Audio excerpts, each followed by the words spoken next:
Most businesses can productize their services, but today I want to talk about some slightly more unusual ways of doing this that you might not, in fact you probably haven't ever come across before. Now, a productized service is where you take your service and you package it up so it looks like a product, you do it like a product, you use the same process for every client. It's probably going to be different because every client is different, but you use the same process. Let's think about how we apply this. Now, the first idea that you might not have come across before is the idea of doing whatever it is that you do as a fractional part of somebody else's business. I've seen this a lot with fractional finance directors. Medium-sized businesses don't need a full-time finance director, don't want to pay for a full-time finance director, so you just buy a fraction of them, just buy part of it. From the client's point of view, that means that they can get somebody much better because they're not paying for somebody full-time. From your point of view, if you're a fractional FD, a fractional chief marketing officer, a fractional chief technology officer. You see how we're putting chief in here and that raises your pay grade? You are then able to have multiple clients, which increases your profitability, your resilience, because if one goes, you've still got 4 others maybe, and your ability to set your own agenda, set your own time scale, and take Fridays off if you want to. Up to you. I have come across a really nice alternative way of doing this. I know this guy called Ian. He's not really called Ian, but we'll call him Ian. And what he does is he will go into a number of different companies using this fractional model. But he doesn't say to them, I will give you 1 day a week, which is quite often how the fractional bit works. What he says is, I will work with you, the team within your company, until we have achieved this objective. He's a tech guy, so his objective is usually developing a product or developing a new facet of a product, something in there. And it's all quite high level, I don't really understand it, but you get the idea. He goes in and he says, right, I will do whatever it takes in order to get you and your team to this objective. So you can see how there's a bit of a risk there because he might end up spending a lot of time with one client if they've got a really tricky situation. But when I spoke to Ian, what he said was that he could always balance 2, 3, maybe 4 different clients at the same time. He liked the resilience of this. And some would have a lot going on at a time and be using up a lot of his bandwidth. But that was usually compensated for by people who didn't. And he was charging the same every month. So he also liked the fact that he knew what he was going to get paid.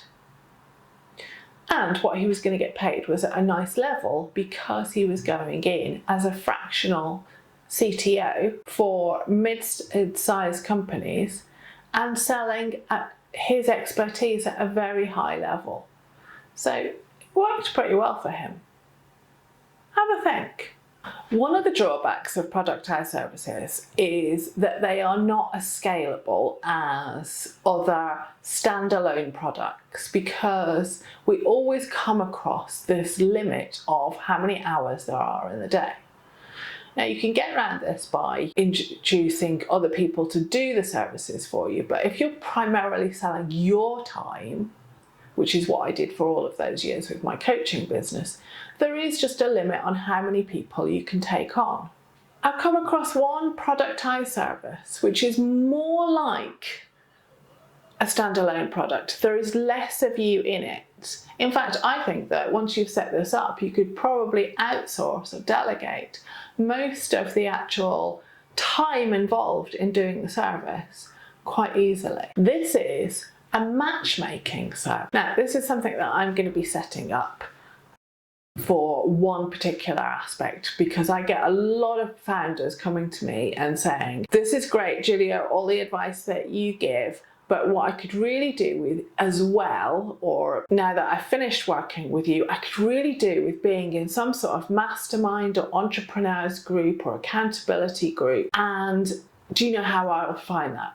It is surprisingly difficult for founders to find other people who are at the same stage of their entrepreneurial journey as they are, and for them not to be competitors. Or for some people, you just don't want somebody who's in your hometown because it's all a bit close to home, literally. So the matchmaking service is where I get founders who are interested in getting this kind of support, pull a bunch of people together, get them all to fill out a form online saying what they need, blah, blah, blah, blah, blah. So I've set down the criteria of what I'm able to offer.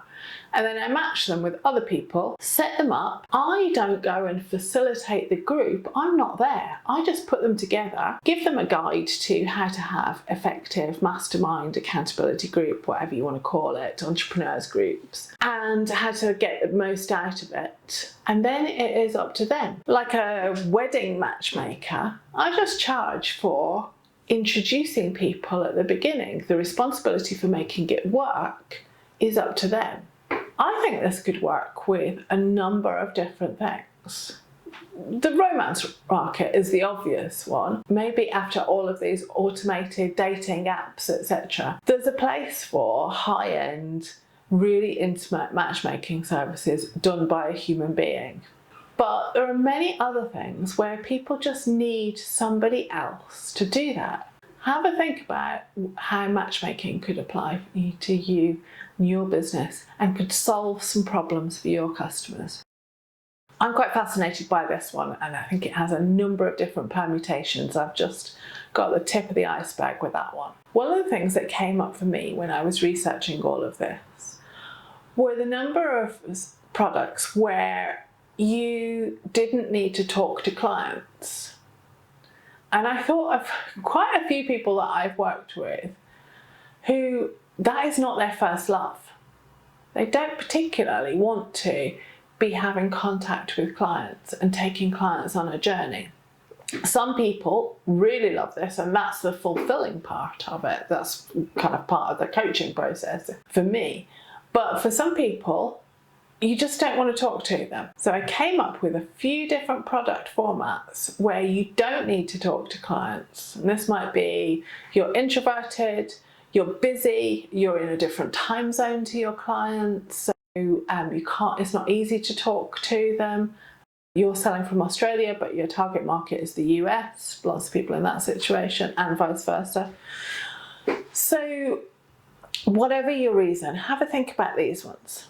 I've alluded to this part in the matchmaking bit, but anything where you can actually do all or part of the process with your client through somebody filling out a form, set up a web app so that they can send you all the details, all the information, upload the data, etc., and try and get 80% of the job done without talking to them.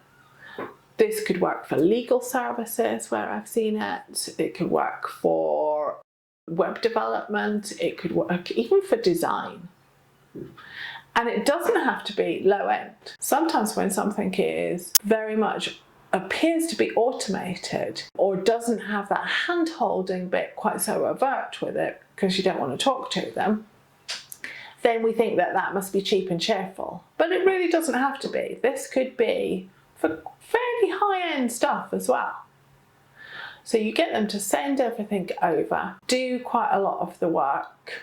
Obviously you've taken some of the money or all of the money at this point. They can get the job done. You might be able to do 100% of this solely without talking to them. And if you add that into the framework of it being a productized service where everything is templated, there's a set process to go through, that then allows you to be so much more efficient with your time and so much more flexible with your time, because you no longer have Tuesday morning at 10 a.m. I've got a meeting with Marjorie. You don't have all of those client meetings in. So Tuesday morning at 10 a.m, if you want to go swimming or you're just in a bad mood and you want to put the duvet over your head, just go and do it. It's up to you. you can do Marjorie's work later. So for people who want to be flexible, or for people who need to be flexible because of health conditions, children, caring for older relatives, all of that sort of stuff, this starts to work really, really well.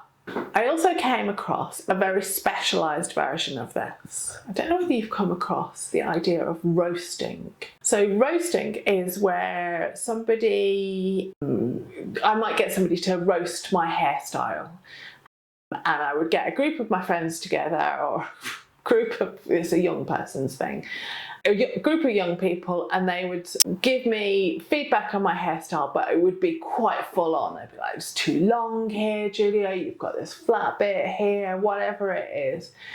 And the idea is that in a jokey way, you get some very honest feedback.